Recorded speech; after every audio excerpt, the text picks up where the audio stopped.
Okay.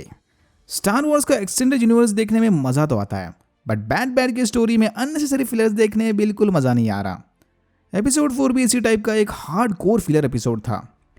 Bad batch को empire की नज़र से बचते बचाते ओमेगा के साथ सुरक्षित प्लानिट आइडाफ्लोर पहुंचना था, बट आइडाफ्लोर पहुंचने से पहले ये लोग शिप की मरम्मत करके सप्लाईज इकट्ठा करने पास वाले प्लानेट पेंटोरा पर उतर गए। एम्पायर ने इनके शिप को मोस्ट वांटेड लिस्ट में डाल दिया था, तो अगर उनकी नज़र से बचना है तो शिप के सिग्नेचर की को मॉडिफाई करना होगा।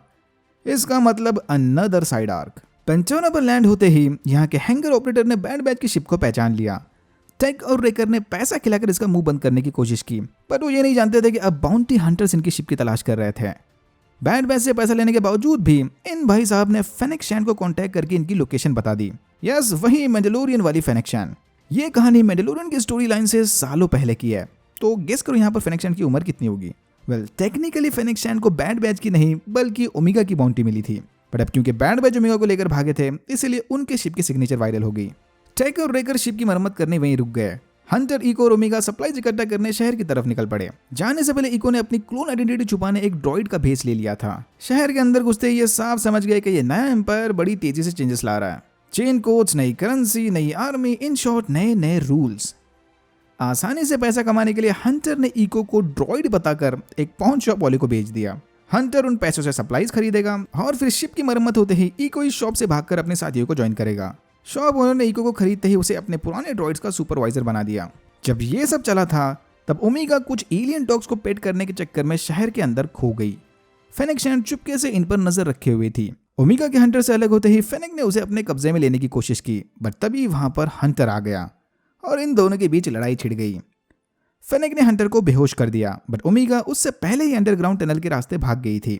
होश आते ही हंटर ने सबको खबर कर दी कि ओमेगा कहीं खो गई और एक बाउंटी हंटर उसका पीछा कर रही है।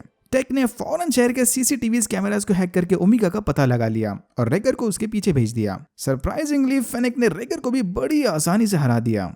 स्किल्स में भी।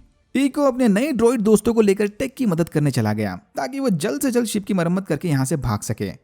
टेक ने शिप की सिग्नेचर की तो मॉडिफाई कर दी, बट शिप को उड़ने लायक बनाने उसे इन ड्रॉइड्स की मदद लगेगी। ओमेगा फेनिक्स से अपनी जान बचाते एक मेंटेनेंस टावर के ऊपर लटक गई। टेक ने फौरन इसकी खबर हंटर और रेकर को दे दी। यहाँ हंटर और फेनिक के बीच चले एक लंबे चेस सीक्वेंस सीन के बाद आखिरकार हंटर ने फेनिक की राइड को क्रैश करके ओमेगा को बचा लिया। फिर फटाफट शिप की मरम्मत करके बैड बैच वहां से चले गए। अब सवाल यह है कि ओमेगा के पीछे पड़ी वो बाउंटी हंटर कौन थी और आखिर कोई ओमेगा की बाउंटी क्यों रिलीज करेगा। वेल, हमें पता है कि वो बाउंटी हंटर कौन थी, बट ये थोड़ी ना जानते उसे। शायद क्लोनिंग के नेक्स्ट फेज को शुरू करने लामा सू को ओमेगा की जरूरत पड़ेगी। एंड सीन में हमने देखा कि फेनिक्स शैन किसी को कांटेक्ट करके बता रही थी कि ओमेगा इस बार तो उसके हाथ से निकल गई, बट जल्दी ये उसे ढूंढ लेगी।